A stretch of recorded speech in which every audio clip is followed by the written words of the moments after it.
विधानसभा चुनाव। बात करते हैं ऐलनाबाद हलके की। जब से ऐलनाबाद हलका बना है तब से इस सीट पर चौटाला परिवार का दबदबा बरकरार है। जी हां, ऐलनाबाद सीट बहुत हॉट सीट है, वो मानी जाती है। और आपको बता दें कि चौटाला के गढ़ का नहीं भेद पाई बीजेपी। बिल्कुल सही सुन रहे हैं आप, बीजेपी सरकार चौटाला गढ़ का भेद है वो अभी तक नहीं जान पाई है। 2021, 2019 और वो 2014 के चुनावों में बीजेपी दूसरे नंबर पर रही है। तो बात करते हैं सिरसा ऐलनाबाद हलका हरियाणा से। गठन 1967 में ये अस्तित्व में ऐलनाबाद हलका है वो आया था और तब से लेकर अब तक ज्यादा बार चौटाला परिवार या चौटाला की पार्टी के प्रत्याशी ही इसको जीत पाए हैं। बीजेपी का वोट बैंक 2014, 19 और 2021 के उपचुनाव में ही देखने को मिला है। इससे पहले बीजेपी का वोट बैंक 2% तक सिमट कर रहा हुआ था। अंतिम तीनों चुनाव में बीजेपी के गढ़ वोट बैंक से उत्साहित पार्टी चौटाला के इस गढ़ में सेंध लगाने की रणनीति बनाने की जुगत में है। क्या इस बार बीजेपी चौटाला के गढ़ में भेद जान पाएगी? इसके लिए बीजेपी को सबसे पहले मजबूत कैंडिडेट की जरूरत है, जो फिलहाल बीजेपी के पास दिखाई नहीं दे रहा है। बीजेपी के लिए फ्रेशर कैंडिडेट के सहारे सीट जीतना कड़ी चुनौती साबित होगी। मान सकते हैं कि बीजेपी के पास कोई सॉलिड चेहरा नहीं है उतारने के लिए। अगर वही बात करें, गोविंद कांडा की बात करें, तो जिस समय किसानी आंदोलन का पूरा रुख था, जिस समय कह सकते हैं कि किसान आंदोलन पूरा पीक पर था, उसी समय गोविंद कांडा ने भाजपा को 0 से नंबर 2 पर लाकर खड़ा किया था। तो अब ये भी कह सकते हैं कि अगर भाजपा गोविंद कांडा को मैदान में उतारती है तो ये जो टक्कर है वो कांटे की होगी। बीच में जैसे चर्चाएं चल रही हैं, गोपाल कांडा की चर्चाएं चल रही हैं कि एनडीए का घटक दल है हलोपा, तो अगर गोपाल कांडा भी मैदान में उतरते हैं तो भी ये कह सकते हैं कि माहौल है वो एक तरफा नजर आएगा, क्योंकि कांडा परिवार को इलेक्शनों की है वो कहा जाता है। अब बीजेपी कौन सा चेहरा मैदान में लेकर आती है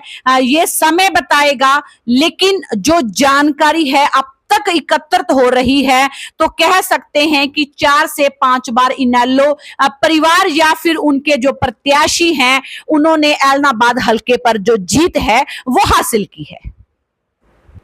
कैंडिडेट कांग्रेस की बात करते हैं तो ऐलनाबाद हलके में 1 दर्जन टिकट आर्थी लाइन में है, पर यह बड़ा सवाल उठता है कि कांग्रेस धड़ेबाजी से ऊपर उठकर चौटाला के गढ़ को भेदने की क्षमता वाले कैंडिडेट की जिजान से मदद करेगी क्या? अगर ऐसा करते हैं तो कांग्रेस जीत के सपने ले सकती है। कांग्रेस के पास भरत सिंह बेनीवाल ऐसे कैंडिडेट हैं जिन्होंने 2005 में इनेलो के प्रत्याशी को हराया था। अब देखना यह है कि अब कांग्रेस भरत सिंह बेनीवाल पर दाव खेलती है या फिर पवन बेनीवाल, संतोष बेनीवाल या फिर राजेश चाडीवाल या फिर अन्य किसी और पर।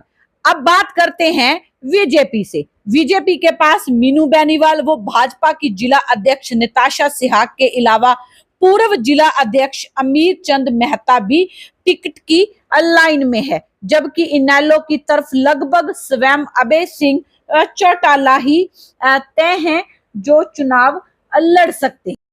जेजेपी के पास फिलहाल कोई ऐसा चेहरा नहीं है जो हल्के में टक्कर दे सके। गत चुनाव में जेजेपी की तरफ से ओपी सिहाग ने भी चुनाव लड़ा था। दरअसल ऐलनाबाद हलके के काफी गांव ऐसे हैं जहां पर चौधरी देवीलाल ने वर्कर खड़े किए थे। भले ही उन परिवारों की तीसरी पीढ़ी वोट लेने के फैसले कर रही है, पर चौधरी देवीलाल परिवार के साथ वर्षों से उनके जुड़ाव में चलते वो चौटाला परिवार के साथ आज भी दिल से जुड़े हैं। यही वजह है कि ऐलनाबाद कि कांग्रेस की सरकार वो बीजेपी सरकार में इनेलो के अभय सिंह चौटाला ने 2 उपचुनाव में ऐसी स्थिति में जीते जब पूरी सरकार उन्हें हराने में जुटी हुई थी।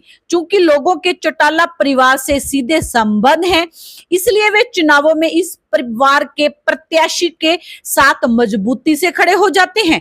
हालांकि कांग्रेस का भी वोट बैंक एलनाबाद में अच्छा खासा रहा है, पर कांग्रेस ज्यादा बार पराजय का पर कांग्रेस को ज्यादा बार हार का मुंह देखना पड़ रहा है। इस बार तिकोनी टक्कर में होने की संभावना से इनकार नहीं किया जा सकता, क्योंकि बीजेपी का वोट बैंक एलनाबाद हलके में उभर कर सामने आया है। फिलहाल प्रत्याशियों के दौरान मैदान में उतरने का इंतजार है।